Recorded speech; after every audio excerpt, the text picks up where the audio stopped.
thanks for tuning in again. We got a pretty interesting packed day. We got my friend here, Mario, today, with his little Mustang. Go ahead, tell us what's done to your car and what is it? Alright, it's a 2014 Roush RS. It's a V6 Pro-Charged car. It's one of only 14 produced, and it's serial number 1. And it's got a custom Pro-Charger kit. It's the first one in the country. And it's got Borla long tubes, Borla X pipe, Canon X pipe, and the rest of it is Roush mufflers. It's got pretty much all custom piping, a little bit of custom porting work on the engine. The rest of it's all in tuning and other little odds and ends. So you could say it's stock, right? It's bone stock. But appearance-wise, it looks like you stick with the standard Roush stuff, right? Standard Roush stuff for the most part. I really didn't have to do too much with the looks of the car, but did change out some suspension components, did custom billet aluminum rear control arms, went to drilled and slotted rotors and aftermarket pads. It brakes pretty good, so there's really no need for that. You know, transmission's stock. There's no, it's pretty much bulletproof. There's no reason to ever touch that. Yeah, those V6 automatics, they actually do pretty well. People won't really boost the crap out of them to the moon and back. Yeah. And, you know, 600, 700 wheel horsepower and really don't have that many issues, which is great. Too bad they can't do that with the MT82. Yeah. You know. So yeah, I changed out the rear end for from a 331 gear to a 353 gear. Okay. And then the rest of it just did little odds and ends, powder coating, paint, you know, dress up, you know, a little bit of cleaning it up. I didn't want to alter into the car too much so that it couldn't go back, just in case the day ever came I wanted to. So.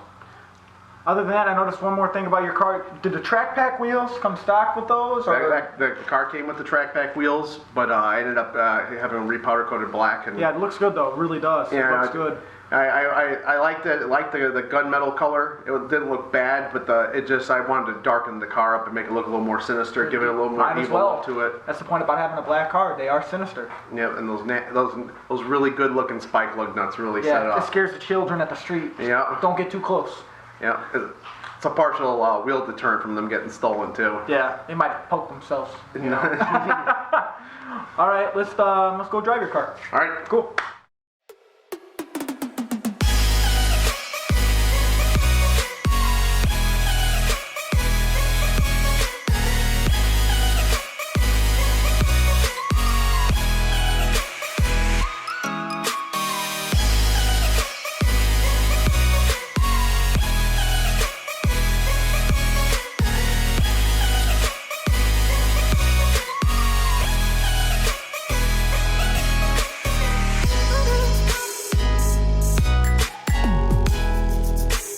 My first time ever driving a Pro-Charged car or anything with a centrifugal blower. If you don't know what that is, it's a bell-driven turbo, and essentially, and with anything like that, you get the best of both worlds. You really do. You get the cool noise of a turbo.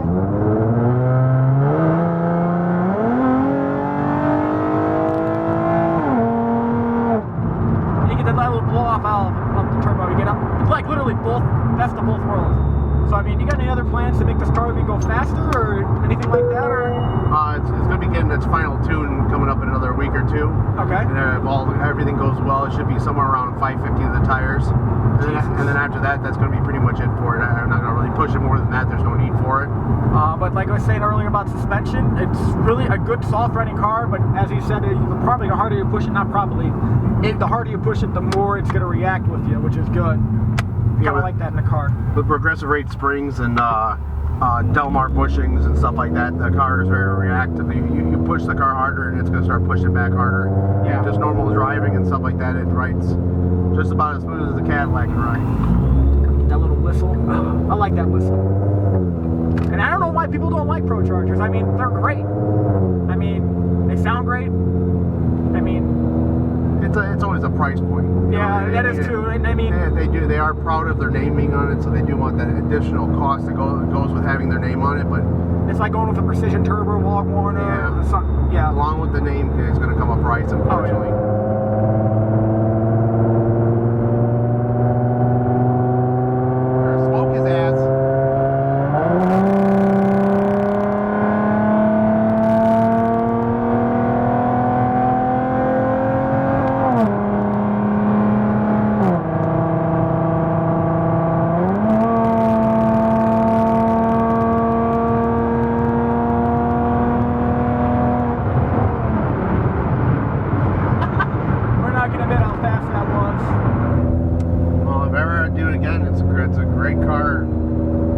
probably would. People have their preferences, but I probably would never buy this setup in a 5.0. Really? The car's light and nimble and centered's nice, and I hate to say it, but fuel economy comes along with it. And oh yeah. You know, I think probably after messing with it now, I don't know, you probably can see it, but I can't. Yeah, it's 22.9, which is, for what I've got on it with it today, if it was like if it was a 5.0 or anything like that, or let's say an LS3 Vet, it'd probably be a lot lower than 29 or 22.9. I can almost guarantee that. Boost is such a great thing. As the famous Jeff Hartman once said, building NA cars is for poor people. I mean, well, why would you not want Boost? I mean, Boost is fantastic. The days of there's no replacement for displacement are about to be done with. Yeah, we're pretty much over. If you got a boosted car of any way, shape, or form, you'll know from stock to boosted. It's a different animal. You're getting a different car. So.